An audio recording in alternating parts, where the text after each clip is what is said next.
국민 여러분 안녕하십니까? 자유한국당 비례대표 당진시 출신 정정희 의원입니다.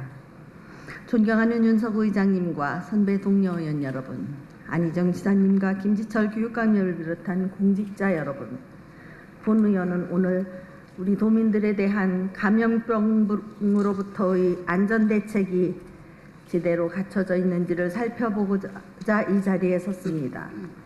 지난 2015년 5월 20일 첫 환자를 시작으로 그해 연말까지 이어졌던 메르스 사태는 우리 사회에 큰 충격을 안겨주었습니다. 이 기간 중 모두 16,693명이 격리되었으며 메르스로 확진된 환자만 186명, 그리고 38명이 사망하였습니다. 사망률은 자그마치 20%에 이르렀습니다. 우리 충남도에서도 1,882명이 격리되었고 그중 확진자는 12명이었으며 4명이 사망하는 안타까운 결과가 있었습니다. 당시 음압격리병상 부족으로 인해 메르스에 체계적으로 대처하지 못했다는 지적이 많았습니다. 우리 도내의 실상은 어떻습니까? 단국대학병원의 7병실, 공주의료원의 6병실, 모두 13병실의 음압격리 병상을 두고 있습니다.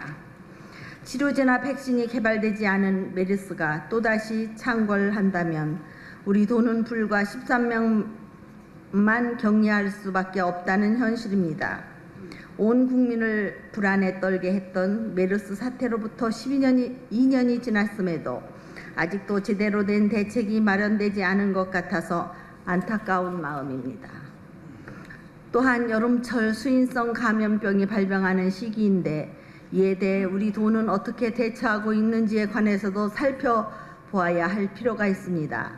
감염병의 예방 및 관리에 관한 법률에 따르면 제1군 감염병인 콜레라, 장티푸스, 세균성 이질 등 6종의 감염병은 물 또는 식품을 매개로 발생하고 집단 감염의 우려가 커서 발생 또는 유행 즉시 방역 대책을 수립하여야 하는 감염병으로 분리되어 있습니다. 먹는 물에 대하여 제대로 위생 관리를 하지 않을 경우 제1군 감염병의 창궐은 막을 길이 없습니다. 우리 도내 식수 공급 체계는 어떻습니까?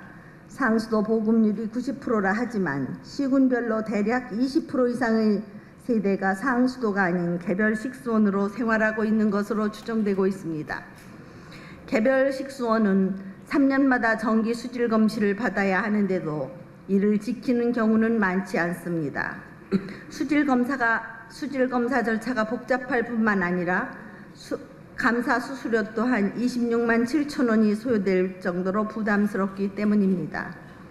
46개에 달하는 수질검사 항목은 도민을 수인성 감염병으로부터 보호하기 위한 최소한의 기준일 것입니다.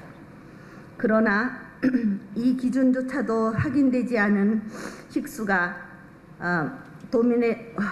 도민들에게 공급되고 있는 현실이 존재하는 한 우리 도는 감염병 안전지대에서 벗어날 수밖에 없다는 점을 상기할 필요가 있습니다. 적어도 20%의 도민은 제1군 감염병의 사각지대에 놓여 있다고 보아야 합니다. 식품을 매개로 한 감염병의 확산을 막을 대책도 함께 걱정해야 합니다. 요양시설을 비롯한 집단급식시설을 갖춘 어린이집, 유치원과 학교가 식품으로 인한 제1군 감염병에 대해 대책 마련이 절실합니다. 특별히 학교 급식이 건강한 먹거리를 위한 시스템을 충족하고 있는지를 면밀하게 검토할 필요가 있습니다. 일부 학교 급식 지원센터는 농식품 위주로만 감사하고 육류와 생선류는 전혀 감사를 하지 아니한 채 공급하고 있다고 합니다. 우리 도가 적극적으로 나서서 식품위생 안전에 만전을 기하여야 합니다. 도민의 건강을 보호하고 증진하기 위한 노력은 아무리 강조해도 지나치지 않을 것입니다. 개인위생에 대한 필요한 조치가 강구되어야 할 뿐만 아니라 공중위생에 대한 보다 철저하며 적극적인 대책이 마련되어야 합니다. 또한 버스터미널, 기차역, 학교와 같은 공동 화장실에서는 감염병에 대한 경각심도 심어줘야 합니다. 2017년 여름은 감염병을 완벽하게 방역하는 계절이 될 수 있도록 지사님을 중심으로 집행부가 적극적인 노력을